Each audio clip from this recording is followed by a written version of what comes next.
wasaaradda waxbarashada hidaha iyo tacliinta sare ee xukuumadda federaalka Soomaaliya iyo tan dowlad goboleedka Hirshabelle oo iskaashanaya ayaa fursado waxbarasho lacag la'aan ah siiyay ardayda aan awoodin inay iska bixiyaan lacagaha waxbarashada iyadoona fursadahaasi ay ka faa'iideysteen ku dhawaad 500 oo arday kuwaasi oo qayb ay ka yihiin carruurta qoysaskooda ay ka soo barakacay deegaano ka tirsan degmada Balcad ee gobolka Shabeellaha Dhexe. waxaan maanta u kurgalnay habsami oo socodka heerka waxbarasho ee dugsiga hoose dhexe iyo sare ee Balcad oo ardayda si lacag la'aan ah ay wax ugu bartaan iyadoona waxbarashada lacag la'aanta ah ka sokow ay sii dheer tahay in ardayda ay iskuulka ka helaan quraac iyo qado. haddaba maamulaha dugsiga hoose dhexe iyo sare ee Balcad Ustaad Cabbaas Sheekh Ibraahim iyo Ustaad Saalax Maxamed Cooliyaan oo ka mid ah macallimiinta wax ka dhiga dugsiga Balcad oo si wadajir ah warbaahinta ula hadlay ayaa faahfaahin ka bixiyay heerarka ay ka soo mareen in ardayda tabaaleysan iyo carruurta barakacayaasha ah ee ku nool degmada Balcad ee gobolka Shabeellaha Dhexe ay waxbarasho lacag la'aan ah helaan. dib waxaa halkan ugu mahadcelinayaa wasaaradda waxbarashada ee dowlad goboleedka Hirshabelle guddoonka agaasimaha guud wasaaradda waxbarashada guddoonka gobolka degmada kormeeraha degmada sidoo kale waxaa halkan ugu mahadcelinayaa TV-ga Hirshabelle idaacadda degmada Balcad TV-ga qaranka iyo Radio Muqdisho maanta nagu soo booqday xarunta dugsiga hoose dhexe ee Balcad ee degmada Balcad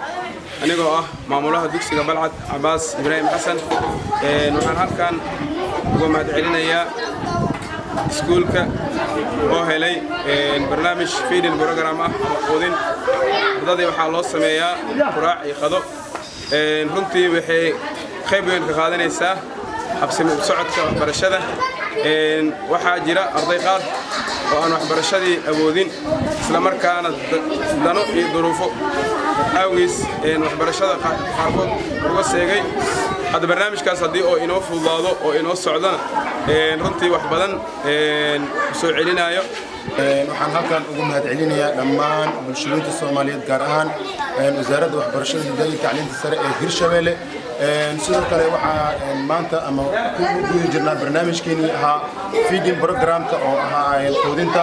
barnaamijkaas oo iskuulka hoose dhexe sare ee Balcad aad iyo aad ugu socdo ama si habsami leh ugu socoto shaqadiisa.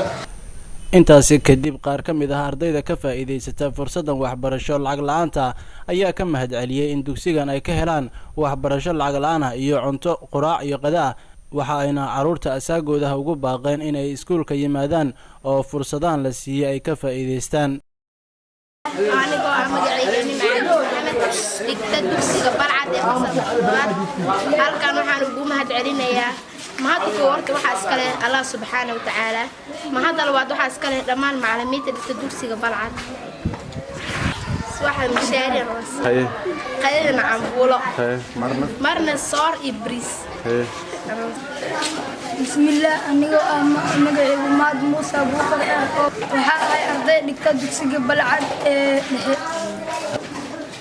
waxa bartaa maadooyin maado Carabi tarbiyo